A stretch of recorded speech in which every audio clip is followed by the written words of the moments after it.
আচ্ছা চলতা হু দুয়াও মে ইয়াদ রাখনা। হ্যাঁ, দোয়াতে ইয়াদ রাখতে হবে, ঠিক এরকমটা বলা যাবে না। কারণ হঠাৎ করে অরিজিৎ সিং একটা পোস্ট করেন, তার সমস্ত যে সোশ্যাল মিডিয়া সাইট রয়েছে সমস্ত জায়গায় একটা পোস্ট করেন, টেক্সট পোস্ট। সেখানে তিনি একটা কথা লেখেন যে তিনি আর প্লেব্যাক করবেন না কোনোদিন, তিনি আর কোনো ছবিতে কোনো ছবির জন্যে গান করবেন না, কোনো হিরো তার গানে লিপ দিতে পারবে না। আর অরিজিৎ সিং বাংলা থেকে হিন্দি এবং আরো অন্যান্য ভাষায় প্রায় 700-750 গান রেকর্ড করে ফেলেছেন, গান করে ফেলেছেন। তার মধ্যে শুধু বলিউডেই 500-র উপরে 500+ গান রয়েছে তার, আর বাংলাতে তো আছেই।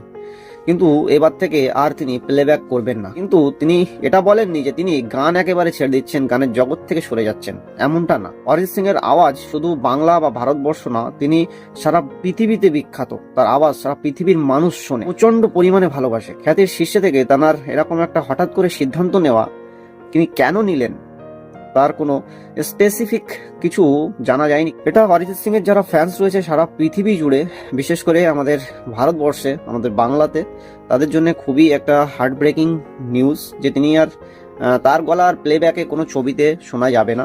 কিন্তু তিনি গান করতে থাকবেন, মিউজিক তৈরি করতে থাকবেন, সবাইকে উপহার দেবেন নিজের গান, নিজের তৈরি করা গান, নিজের গলায় গাওয়া গান আমরা শুনবো।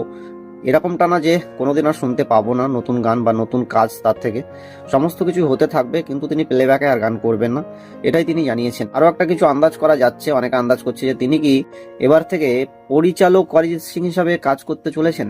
হ্যাঁ, এটাও হতে পারে, কারণ তার একটা ছবির শুটিং অলরেডি হচ্ছে বা হয়েছে, যেটার নাম হচ্ছে ভয়। সেখানে নওয়াজুদ্দিন সিদ্দিকের মতো অ্যাক্টর সেখানে কাজ করেছে বা অভিনয় করেছে। তো এরপর থেকে হয়তো অরিজিৎ সিং পরিচালনার দিকটাতেও একটু বেশি ধ্যান দেবেন বা মনোনিয়োগ করবেন। তার মধ্যে আমরা যেমন অরিজিৎ সিংকে একজন বিখ্যাত খ্যাতির শীর্ষে থাকা সঙ্গীত শিল্পী হিসাবে চিনি বা জানি, তেমনই অরিজিৎ সিংকে হয়তো পরিচালক অরিজিৎ সিং হিসাবেও খ্যাতির শীর্ষে আমরা আগামী দিনে দেখতে পাবো। এই খবরটি শোনার পর থেকে তো শকড হয়ে গেছিলাম, কিন্তু এটাও ভালো লাগছিল যে তিনি প্লেব্যাক করবেন না, কিন্তু গানের জগৎ থেকে সরছেন না, গান তার কণ্ঠ থেকে আমরা শুনতে পাবো।